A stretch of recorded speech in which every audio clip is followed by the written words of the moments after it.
안녕하세요 여러분, 민키할배입니다. 이번 2016년 E3에 공개된 스테이트 오브 디케이의 차기작 스테이트 오브 디케이 2의 트레일러를 보면서 어떻게 게임이 나올지에 대한 예상과 어떻게 나왔으면 좋겠다 하는 바람들을 얘기해보는 시간을 갖도록 하겠습니다. 참고로 저는 스테이트 오브 디케이를 굉장히 마음에 들어 했고요. 실제로 플레이 시간이 현재 210시간이 넘어가고 있습니다. 지금은 브레이크다운 전체 100레벨 중에 30레벨에 있고요. 이 정도면은 스테이트 오브 디케이 1탄에 대한 애정이 어느 정도인지 증명이 될 거라고 생각합니다. 이렇게 스테이트 오브 디케이에 대한 애정을 가지고 있고 2탄을 기대하고 있는 사람으로서 1탄에서 제가 느낀 부족했던 점이 차기작에서는 개선되기를 바라는 마음에 이 영상을 만들게 됐습니다. 트레일러를 보면서 얘기 나누도록 하겠습니다. 제가 올린 다른 영상에서도 얘기를 했지만 이 표지판에 담긴 내용이 두 가지로 해석을 할 수 있을 것 같아요. 트럼블 카운티를 방문해줘서 감사합니다 라는 이 내용이 트럼블 카운티를 떠나는 사람에게 보이는 표지판일지 아니면 트럼블 카운티를 방문하는 사람에게 보이는 표지판일지에 따라서 예상할 수 있는 내용이 바뀔 텐데요. 만약 방문하러 오는 사람에게 보이는 표지판이라면 2탄의 무대도 전작과 같은 트럼블 카운티가 된다는 다소 실망스러운 예측을 할 수가 있겠습니다.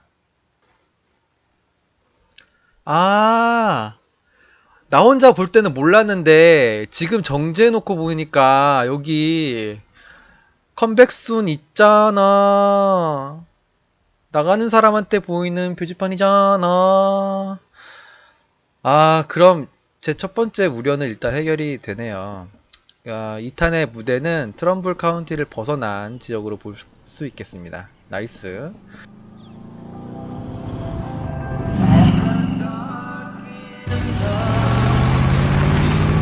그러면 이제 생존자들이 클래식 머스카를 타고 트럼블 카운티를 벗어나고 있는데 어제 이 장면. 전작에서 차량은 이동수단과 함께 중요한 공격수단으로 등장하는데요. 좀비를 그냥 차로 들이받으면 엔진에 데미지가 쌓여서 차가 고장이 나게 됩니다. 그래서 이렇게 좀비들 옆으로 달리면서 차문을 열어서 치는 식의 공격을 해야 했는데요.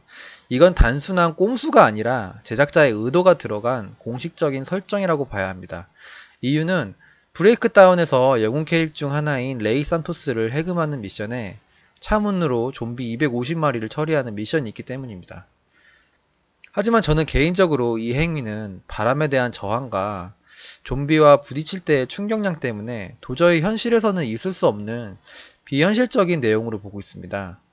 게임에 어느 정도의 과장된 액션이 필요한 건 사실이지만 너무 비현실적이면 오히려 몰입감을 해친다고 저는 생각하는데요. 차량을 이용해서 좀비를 처리하는 액션을 게임 내에 중요한 축을 담당하는 액션으로 만들고 싶었다면 차량을 그런 목적에 맞게 개조할 수 있게 만드는 기능을 넣었으면 어땠을까 하는 생각이 듭니다. 지금으로서는 1탄에 있던 내용을 그대로 2탄 트레일러에 집어넣었기 때문에 굉장히 안타깝고 제작사의 안일한 기획은 지탄받아야 마땅하다는 생각이 드네요. 그리고 이 비현실적인 드리프트도 저는 참 멋있는데 보통 사람들이 보신다면 사이드 브레이크 쓰면서 미끄러뜨릴 수도 있지 무슨 물리학자 나셨어요? 할 수도 있는데 드리프트 자체의 문제가 아닙니다. 전작에서 자동차를 운전할 때의 물리법칙이 큰 문제가 됐었는데요. 자동차 타이어의 접지력이 너무 비현실적이라 마치 자동차 자체의 무게가 무시되는 듯한 장면을 자주 볼 수 있는데요. 예를 들면 사륜구동 자동차를 운행하는데 바닥이 조금만 고르지 않으면 차가 순식간에 180도 턴을 해버리기도 하고 심하면 뒤집어지기도 합니다. 그리고 픽업 트럭을 타고 오프로드를 달릴 때 차가 아주 작은 요철에도 공중을 날아버리기도 하는데요. 이런 현상을 개선하는 모드가 나와 있는 걸 보면 유저들이 문제점이라고 생각하고 있다고 알 수가 있습니다. 그래서 2탄에서는 이런 물리법칙이 좀 더 현실적이 되었으면 하는 바람인데요. 트레일러에서 이런 장면을 보여주는 건 좀 뭐랄까 이렇게 차로 좀비를 들이받는 액션을 넣고 싶었다면 앞서 말했듯이 차에 스파이크를 단다던가 철조망을 덧대는 식의 개조를 한 트럭 같은 큰 차로 들이받는 장면을 넣었으면 어땠을까 싶습니다. 생존자 3명이 내려서 좀비를 처리하려고 하는 장면인데요. 이것으로 2탄 역시 다른 생존자 그룹들은 3명이 기본 유닛이 된다는 걸 알 수 있습니다.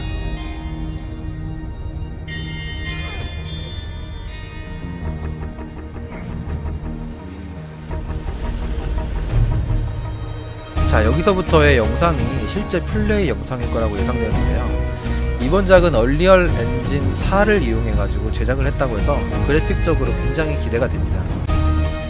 예, 이거 보시면 건물의 모습이 화면에 잘 녹아들어가고 있어서 좋아 보이네요.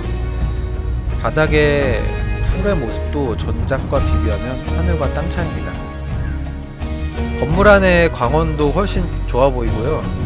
공중에 떠다니는 먼지들의 표현도 더 사실적이네요. 이건 거점의 모습인데요. 이 장면을 마치 폴아웃 4에 있는 자동차 극장 빌리지의 모습을 연상시키네요. 시간의 흐름에 따라 바뀌는 광원 효과도 보여주고 있고, 설치한 시설과 시설 사이의 경계도 자연스럽게 표현된 것 같습니다. 전작에서는 시설들의 자리가 너무 정사각형 안에 부자연스럽게 배치되어 있었죠. 여기서는 4명이 한 팀이네요. 코스튬에 대해서 얘기를 하고 싶은데요.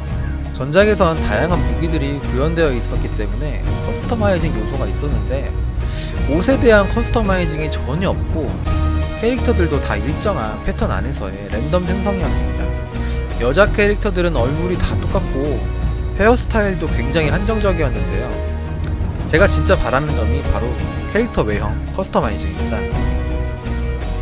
더욱이 코어 플레이를 지원한다고 하니까 캐릭터 외형 커스터마이징이 없으면 진짜 말도 안 되겠죠? 개인적으로는 자유롭게 외형을 선택 가능하게 만들고 의복을 장비화하지 않았으면 좋겠습니다. 의복을 장비화해서 거기에 옵션들을 집어넣게 된다면은 결국 좋은 옵션, 필요한 옵션이 들어있는 장비를 사용하게 되기 때문에 진정한 의미의 커스터마이징을 해치게 되는 셈인데요. 게임 플레이와 밸런스에 영향을 끼치지 않는 선에서 다양하게 고를 수 있었으면 좋겠습니다. GTA 5처럼요. 전투 모션은 방금 너무 빨랐죠? 조금 어색하네요. 그리고 저렇게 한 손으로 배트 들고 휘두르면 팔꿈치 아플 텐데. 아닌가? 질병이나 감염으로 이별하게 되는 이벤트도 있고요. 지금까지는 나온 거 다 1탄에 있는 내용들입니다. 그 좀비들을 볼까요? 일단 스크리머는 그대로 등장하게 되네요. 2탄은 변형 좀비들이 더 새로운 게 나오겠죠? 안 나오면 그건 1탄의 리마스터판이지 2탄이라고 할 수 없습니다. 언데드 랩스 3개 들으세요. 그리고 뒤에 멜빵 바지 입은 저 뚱땡이 좀비는 여전하네요. 안광도 여전하고요. 이 안광을 없애주는 모드도 나와 있습니다. 이 모드들이 왜 만들어지는지 제작자분들은 꼭 생각해봐야 됩니다. 아무도 혼자선 살아남지 못한다. 그래서 좀비에 둘러싸인 사람이 플레어건을 하늘에 쏘고, 아까 브론토가스에 온 3명의 그룹이 이걸 보고 여기 사람 있네 하고 가게 됩니다. 스테이트 오브 디케이 2 커밍.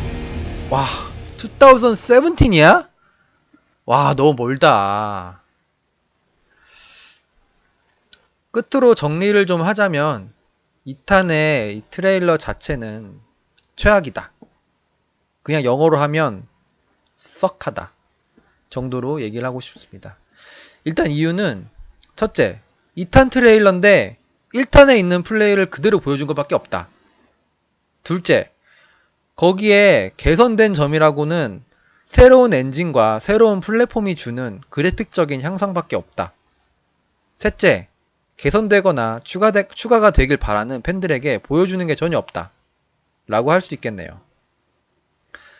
지금 유튜브에서 검색을 해보면 이 트레일러에 대한 리액션이나 생각들이 많이 올라와 있습니다.